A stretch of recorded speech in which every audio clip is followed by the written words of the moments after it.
que les 3 premiers jours ont été plutôt assez formidables. J'espère que la suite ça sera du même gabarit, ce qui fera une édition assez fabuleuse. Donc parmi les temps forts annoncés du festival, il est évident que la compétition est un moment très attendu.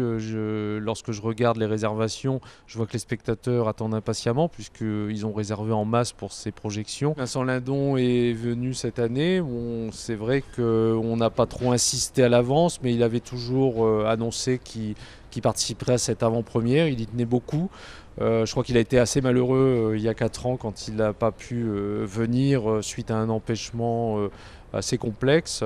Et non seulement il est venu cette année, mais il avait très envie d'être là. Il avait envie de partager avec le public. Un festival de cinéma comme le nôtre arrive encore à dégager ces moments de magie sans que tout cela, on puisse savoir où ils vont surgir. Et je crois que c'est ça qui plaît aussi quelque part au public.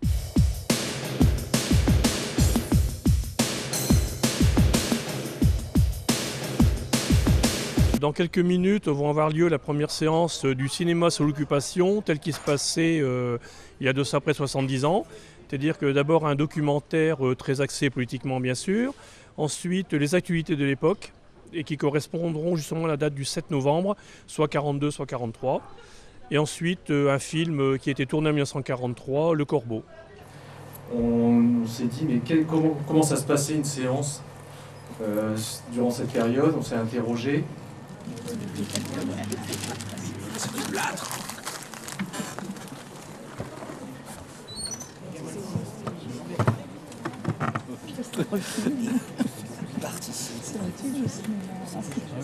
Ah la fripouille, il est ici, regardez. Le barbu là.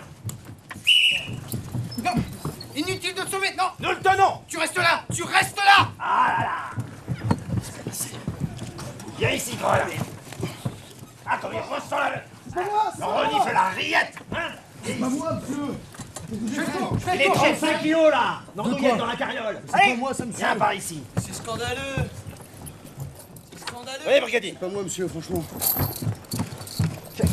Mais je vous dis que c'est pas moi, monsieur. Oui, c'est ça, oui. Sans compter Ils disent tous ça. les lentilles. Bah oui, mais peut-être Le qu'il y en a sucre. qui disent la vérité, non? Oui, c'est ça. Ça vous y a pas l'esprit, ça? Non, Non.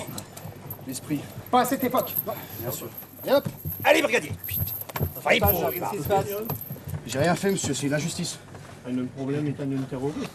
Mais non, monsieur, j'ai rien fait du tout. Marché noir. Marché noir. Eh oui. Marché noir. Andouillette. C'est l'histoire de quota, ça. Une n'importe franzose qui. spécialité, marché noir. Regarde, Maya. Une commandature. Nous mettons au frais. Bien, j'ai un problème. J'ai rien fait, monsieur. C'est ça, garçon. Et il y en a pas un qui dirait quelque chose, hein. Mais tu vois. La France Personne qui ne se tait. dit- Personne ne dit rien. La France qui se tait, elle est belle, la France qui se tait. Tais-toi. Mais personne ne te défend. Tais-toi. Donc t'es coupable.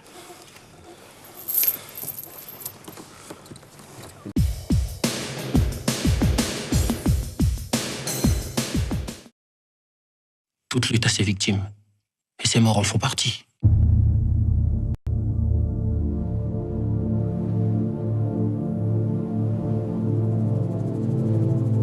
Mathias est un grand leader indépendantiste en Nouvelle-Calédonie, élu de la province des îles, et est un personnage important là-bas en Nouvelle-Calédonie qui a soutenu le projet depuis le début. Mathias a toujours pensé que ce film serait important pour le devoir de mémoire et serait important pour la réconciliation, puisque cette prise d'otage de la grotte d'Ouvéa faisait partie de l'histoire de la Nouvelle-Calédonie, est une pièce importante de son histoire. Le film pouvait contribuer au chemin que la Nouvelle-Calédonie prend par rapport à son autodétermination de 2014. Avant tout, il s'agit d'un film de cinéma qui raconte une histoire vraie. Cette histoire colle à la réalité, qui n'est pas uniquement la réalité de nos amis Kanaks, et qui n'est pas uniquement la réalité du capitaine du GIGN de l'époque, Philippe Le Gorju, et qui est une réalité beaucoup plus large que Mathieu a essayé d'embraser. Si on m'avait dit à l'époque que je serais à Nord-Ouest cet après-midi, je n'aurais jamais cru, quoi. Mais il a fallu toutes ces années de travail.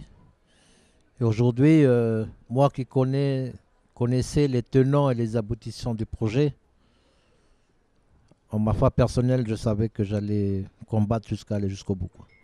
Alors, Donc c'est le résultat du projet, quoi.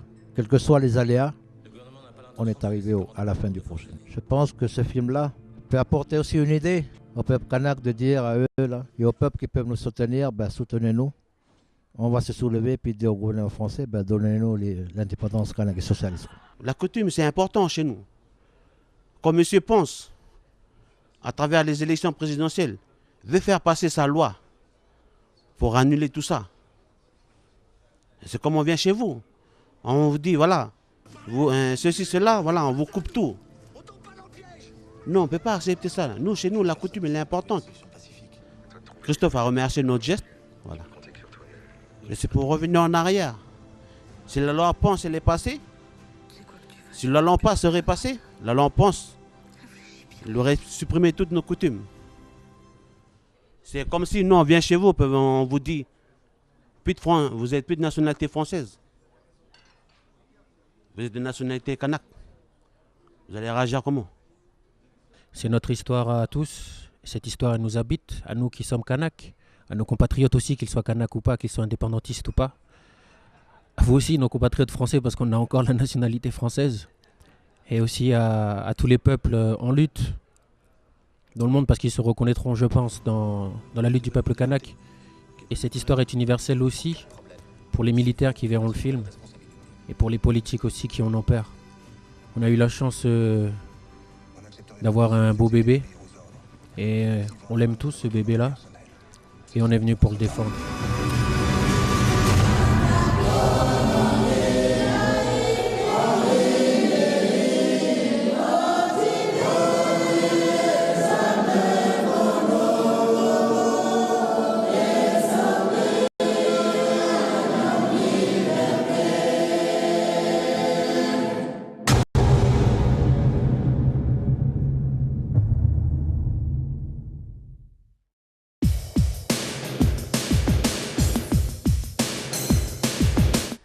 Ce que j'aime bien dans les recueils de nouvelles, c'est que dans une nouvelle, parfois contrairement à un roman, on a le plaisir du fil de l'histoire.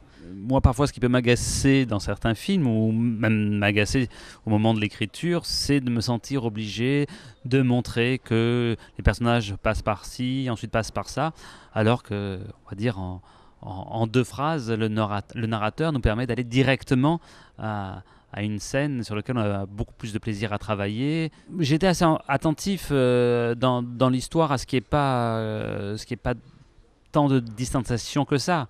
Il y en a une distance parce que c'est une histoire qui est racontée, mais elle ne juge à aucun moment.